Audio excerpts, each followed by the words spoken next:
Hello, ladies and gentlemen. Welcome to 5.5. We are nearing the end of Unit 5. We got this section and one more section, then you should be ready to go for your second quiz.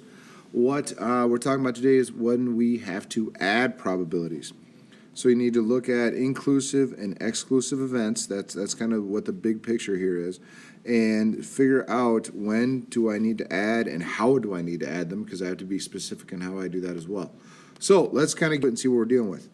So anytime you're going to add probabilities means you're going to figure out if something can happen or something else can happen. So find the probability of spinning a purple and then spinning a blue. You need to find the probabilities of both events occurring separately.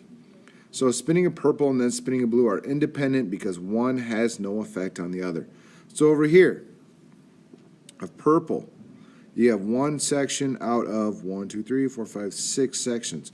So the probability of spinning purple is going to be 1/6. For blue, you got 3 blues out of a total of 4, so that's going to be your probability of going blue.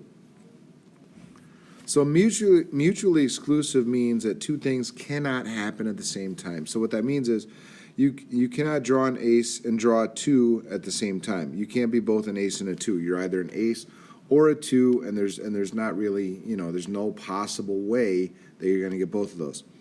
So the probability of purple and blue means that is the one you're going to multiply.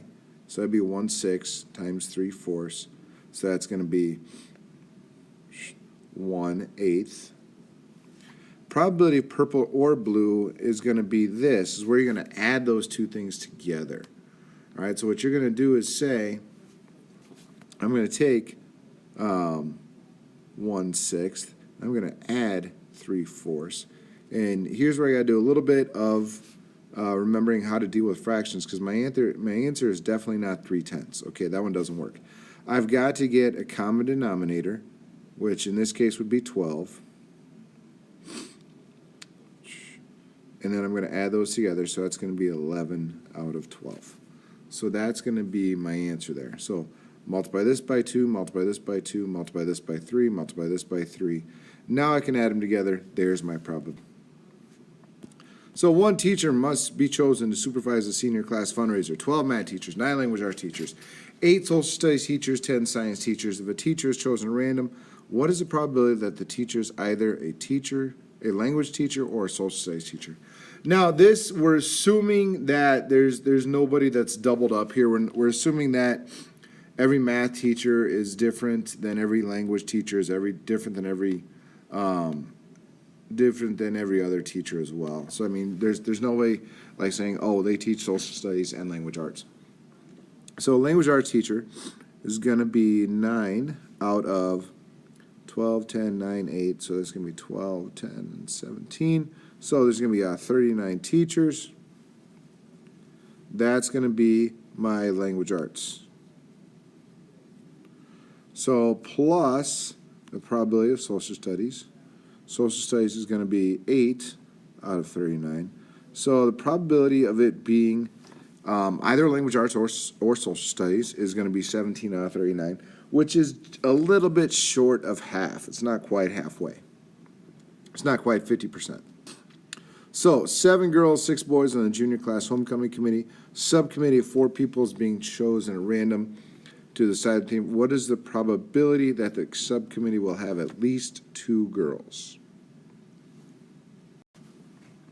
So the probability that the subcommittee will have at least 2 girls means that you're going to look at the probability of having 2 girls, probability of having 3 girls, and the probability of having 4 girls.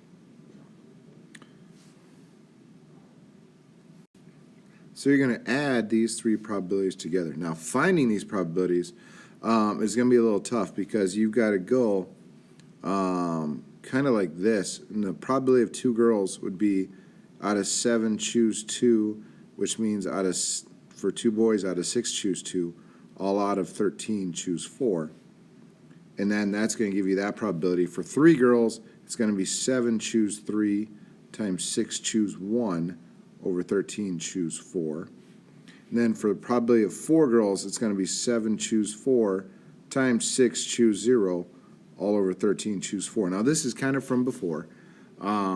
So it's a good review. So kind of what this means is that out of 7 girls, I'm picking 2. Out of 6 boys, I'm picking 2. Divided by 13, choosing 4. For the second one, this is going to be out of 7 girls, choosing 3. Then out of 6 boys, choosing 1. All over 13, choosing 4. So I want 7, 2. So that's going to be 21 times 6,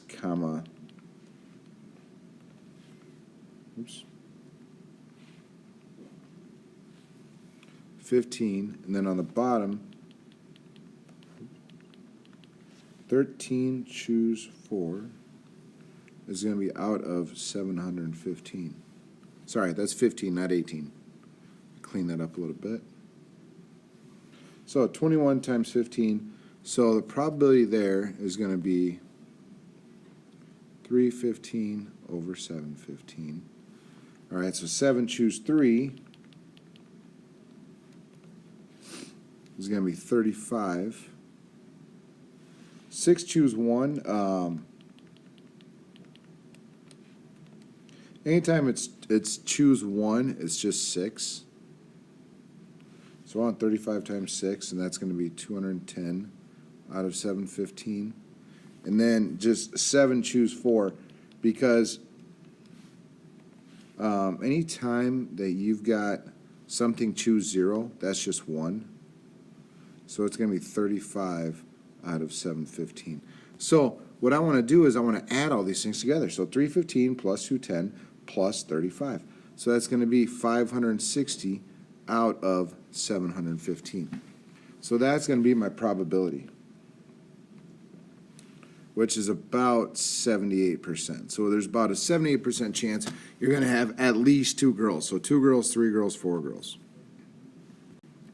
So inclusive, exclusive. If it's inclusive, it's not. If it's inclusive, means something can happen at the same time.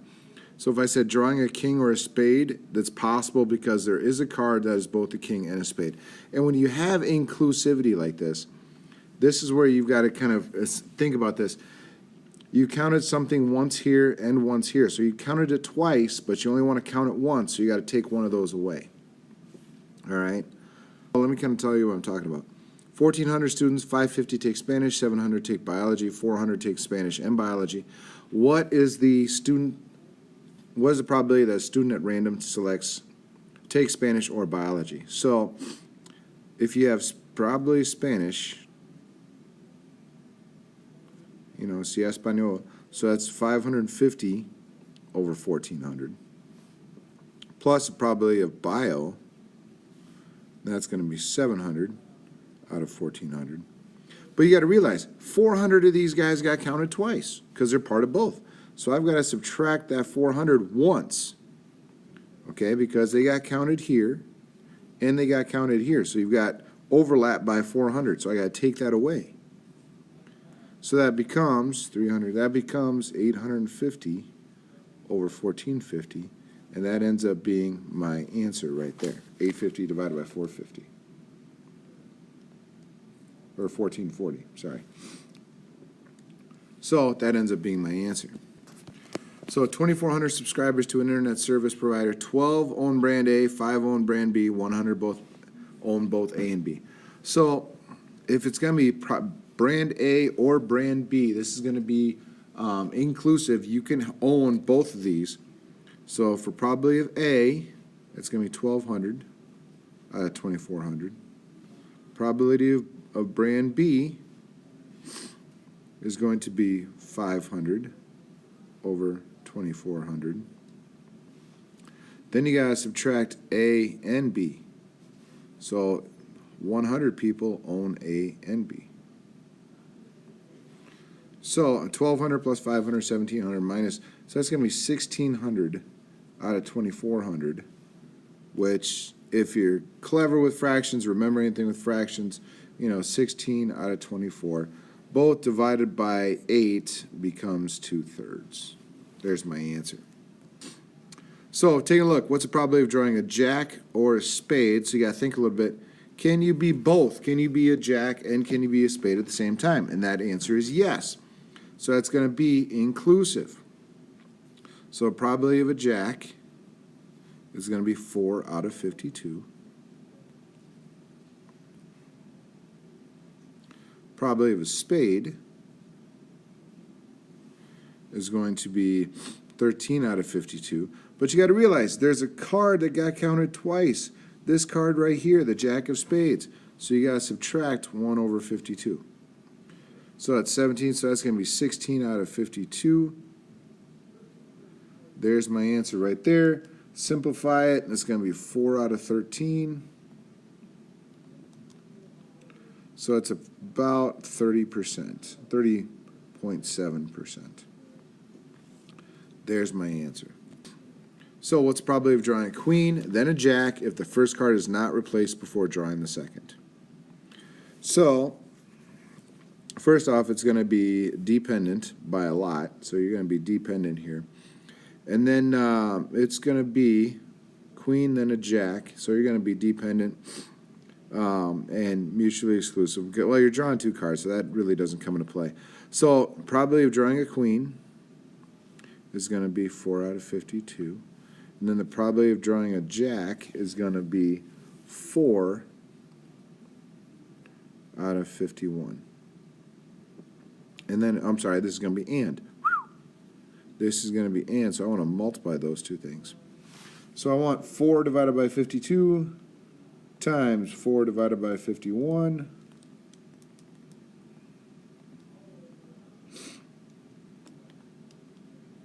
So that's going to be 4 over 663. There's my answer. So probability of drawing a 2 or a king. 2 or a king. It's going to be independent, and it's going to be mutually exclusive, okay, because you can't be a 2 and a king at the same time. So it's going to be, probability of drawing a 2 would be 4 out of 52. Or a king means plus. So I want the probability of drawing a king. That's going to be another 4 out of 52. So it's going to be 8 out of 52, or 2 out of 13. That's going to be my final answer. All right, last one here. So there's always a wrinkle. Let's see what it is. It's probability of drawing a face card and then an ace if the first card is replaced before drawing the second. Face card and then an ace. So that's going to be dependent. So that's what I want. So probability of drawing a face card. Oh, no, sorry, it's going to be independent because I'm replacing it. It's going to be independent, so it's not going to be dependent. So, face card. That is all of these right here. So the probability of a face card is going to be 12 out of 52. Multiplied, not added, multiplied. Then an ace is going to be 4 out of 52. So that's what I'm going to look at here. So that's going to be 3 out of 13 times 1 out of 13. So it's really going to be 3 out of 169. So you've got to be very detailed here. You've got to look at what you're dealing with and make sure that you know, does it say and or does it say or? And then do I need to maneuver, modify anything based on what could happen or based on what changed in the situation? If you got questions, come talk to me. The setup is 95% of the battle here, so once you get that figured out, everything else is kind of easy.